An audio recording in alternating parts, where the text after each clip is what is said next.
Hey folks, how's it going? My name's Paul Suggett. I'm a filmographer and a film director, and I'm here with Jamie Boyle, and I've come around to Jamie's house because, to be fair, I've been knocking on your door for a while, haven't I? Yeah. And for those of you who don't know Jamie Boyle, I think everybody in the Teesside area does know Jamie Boyle, but I'm talking people further afield. Jamie is probably has got one of the best subject knowledges I know on Lee Duffy. I mean, after all, you've wrote 2 books on him, you've had a previous documentary on Lee Duffy, and as I'm led to believe, you've even consulted on other projects to ensure that they've got the Lee Duffy life absolutely bang on and right. And to be fair, I've been knocking on his door, as I said, for some time now, haven't I, to say, look, we really need to delve deeper than where the books go and where your previous documentary's gone, and let's unearth a lot of stuff that people haven't heard before about Lee Duffy, and you reckon you can do it. And so what we've been doing today, folks, without giving the game away, we've got a lot of ideas, storyboarding going on, because we're beginning the official filming of this in May, with a view to having this next documentary released in the summer this year. Yeah. So with that in mind, what are you liable to be unearthing that people haven't actually heard before? Yeah, I mean, obviously, I did, the books and that, and he's, when I'm in Middlesbrough these days, for some reason, I'm in pubs or whatever, people come up to me, and the only thing they want to talk about is to me, anyway, is Lee Duffy, and we did the other documentary last year, but there's just kind of, there were a lot of legal issues as well, probably, certain things, but this, basically, I suppose this one, Too Far Too Soon, will be the meat on the bones, will be the full shebang.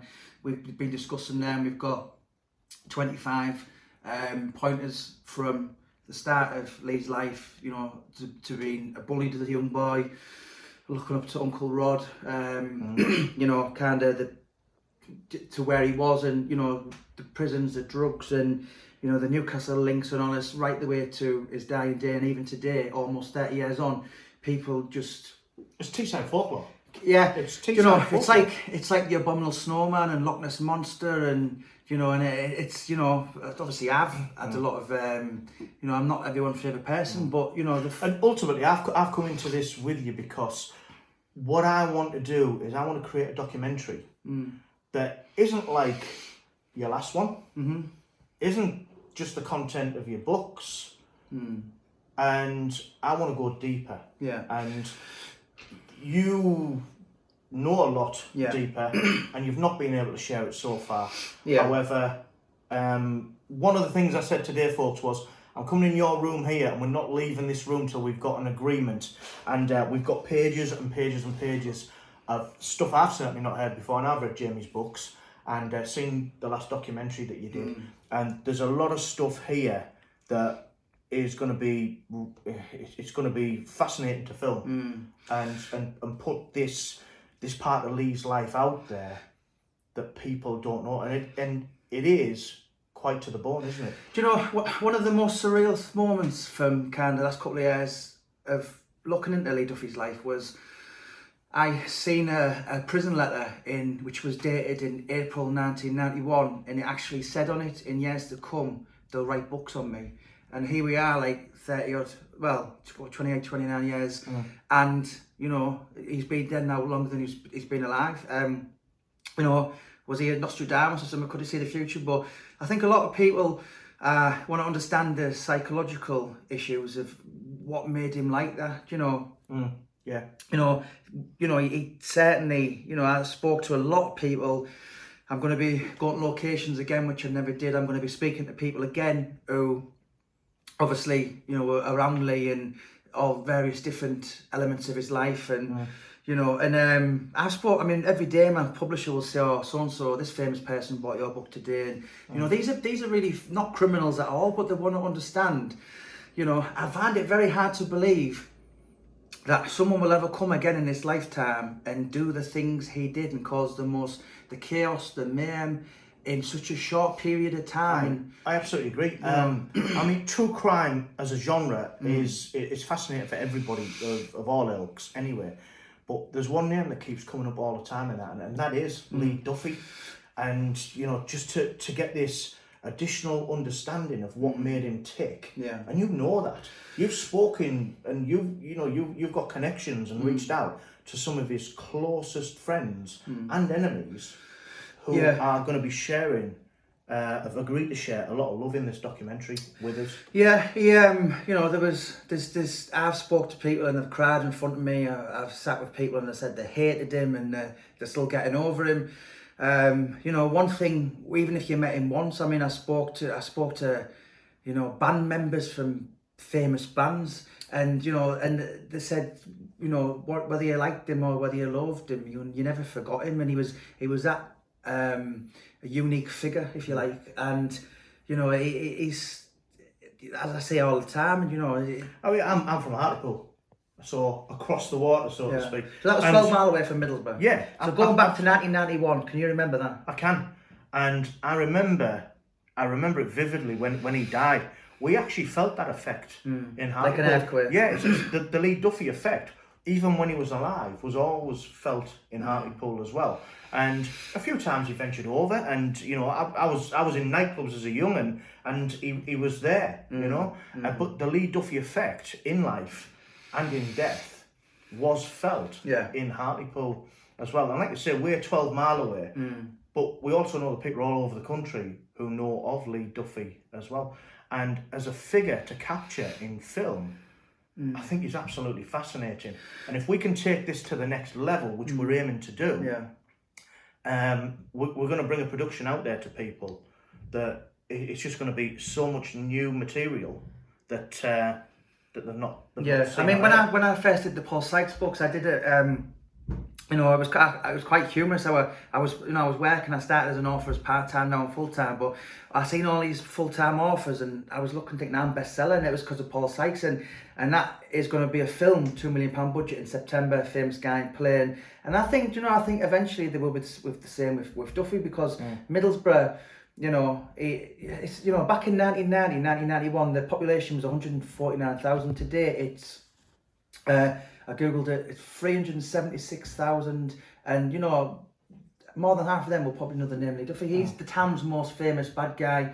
You know, I think in Hartlepool it was a canoeist guy. Do you know what I mean? John Darwin. Do you know, and you know, Wakefield is Paul Sykes, the craziest London, and Lee Duffy, you know, he's you know, even some of the first people you think of when you mention the Duffy link, well, they've even said to me, you know, he said he was a one-off, and you know, I'm not sitting here saying he was this nice person. I'm not trying to glamorise him. You know, and that's one thing you have been keen to point out to me. You're not glamorising crime. You've been accused of it. Yeah, absolutely. I know you've been accused of it, because I've seen some of the trolls and the way they've gone to you, gone for the jugular. Yeah. But realistically, what you've always said, I'm not trying to glamorise this. What I'm trying to do is bring this true story. Yeah. You know, do you know, Paul? Why are people now, 130 years on, over fascinated with Jack the Ripper?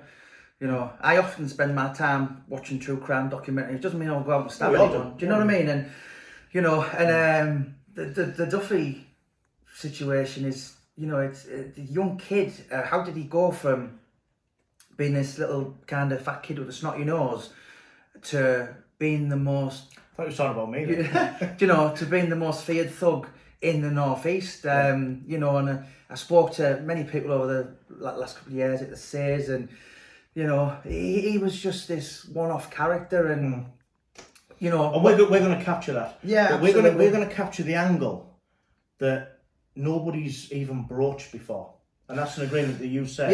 Yeah. I mean, we don't just want to do just another Lee Duffy based on what everybody knows. We need to do this Lee Duffy completely different. Yeah, I mean, the one last year was done fabulous by Neil Jackson's Media Art, Steve Rafe, which is massive credit to them. Did a very professional job, as we've just did the Brian Cockerill one. But to be honest, it was like you contacted me, you asked me, and I was like, I'm not, you know, I've done the books, and I wouldn't do any more books on Lee unless it was a sibling or children or his best mate. That's never going to happen, so I am done. But you said to me, hang on a minute, listen, this is going to happen anyway. And I did have to think about it, you know, because it's, you know, it does cause, you know, kind of disturb mixed emotions. And But I thought, well, you know, it's going to happen anyway. And it's like Paul Venice is playing the part in Lee Duffy in the Sayers film. You know, whether he took that or not, I know some people weren't happy with him. People saying, well, do you know what? It's actually going to happen anyway. We'd rather have you, who looks so much like him with your southbank accent and that. And it was almost like written in the stars. And he does look like him. You know, he actually met Lee as a 6-year-old kid because Paul used to wear a flying jacket, which is what Lee used to wear. And he walked up to her and said, oh, he's the next Lee Duffy. And his mum said, the bloody sure he's not. You know, so it's almost like, you know, when I speak to Steve Rafe quite often, he said that day in the auditions, we had 150 people there, and you know, many of them wanted the part of Lee Duffy, and I think it's absolutely ironic that some kid from Southbank has got that, you know, and it's you couldn't make it up. I think it's very fitting though. So there we go, folks. Myself, Jamie Boyle. There's a lot of good things actually happening, not just in the pipeline. Already scheduled in, filming schedule for May, and we're hoping to get this production out for the summer. But thanks as always for your support. Just say one point. Obviously, with this documentary is going to be is a very good friend of mine, Neil Booth, was ironically once upon a time Lee Duffy's best mate, and you know, we went to the lakes, which is where the most famous or infamous picture, if you like, Lee Duffy was taken, where he's on the car, looking at his most awesome. And Neil took that photo about 6-7 weeks before he died, and he actually took a picture of me, and I didn't quite pull it off being 5'8", you know what I mean, quite fat. But you know what? Yeah. This documentary, Neil's son, who was actually named after, he was called Samuel Lee Booth. He was named after Lee, and obviously it's been well documented that, you know, Sam lost his life at the end of the year, and he's left a little boy who is struggling to deal with the fact that, you know, his dad has gone to heaven. You know, he's in a council and he's drawn pictures in it, you know, and so this documentary, I want to choose to support the Frankie Lee Booth Fund. And you know, if this can help a little boy, you know, in the future, you know, maybe when he's 21, to have a little nest egg, then, you know, so there's going to be good coming from this as well. You know, Neil, it's the least I can do. I mean, Neil said to me, you're a top man. Neil said to me, actually, he said, you know what, Jerry, the best thing Lee Duffy's ever sent me is you. We kind of become friends by accident, and I absolutely love him. I was speaking last night when he was out and cut 1 o'clock in the morning, but you know, but there is, you know, there's probably going to be people out there, fucking Jamie Boyle, I can't stand him, the anti-Jamie Boyle brigade, you know, and but did that first, yeah? I did at first. I'm only human, and you know, I learned to live with it. At first, I didn't, and then, but when people start thinking about your wife and your kids, but then now I know I can't. You know, there's not a week goes by where I don't get asked for a fight in some park for a 19-year-old 10-stone kid or a 60-year-old man who should know better. But I can't do anything like that, you know, because, you know, I've been... So there you are, folks. Knock it off. Leave him alone. Leave him alone. You know, but, he's an author. He's made previous films. And what he's trying to do is just bring this story, just like we're trying to do, of this notorious character from Teesside to life, and show everybody that, you know, the true life of it. Because if Jamie hadn't done it and gone into the accuracy that he's done it, there's a good chance sometimes that other people will do it with only half a heart, not a full story, not a true story or anything like that. But for now, folks, we've took enough of your time. Just say one more thing. My apologies. I spent a lot of time in London the last couple of years. Last year I spent 12 days. The year before I spent 7 days. So I've been walking around your Mile End, your Stepneys, your Bethnal Green, your Whitechapels. And some people I've met in the 70s and 80s who couldn't stand Ronnie and Reggie Cray, but because Tom Hardy's done the film and it's all cool, and you know what? So that's just in life, and you know, it is. Crime's interesting, isn't it? It is. It's very interesting. But thanks a lot, folks. Thanks for watching this. Give it a thumbs up, and you know, give it some support.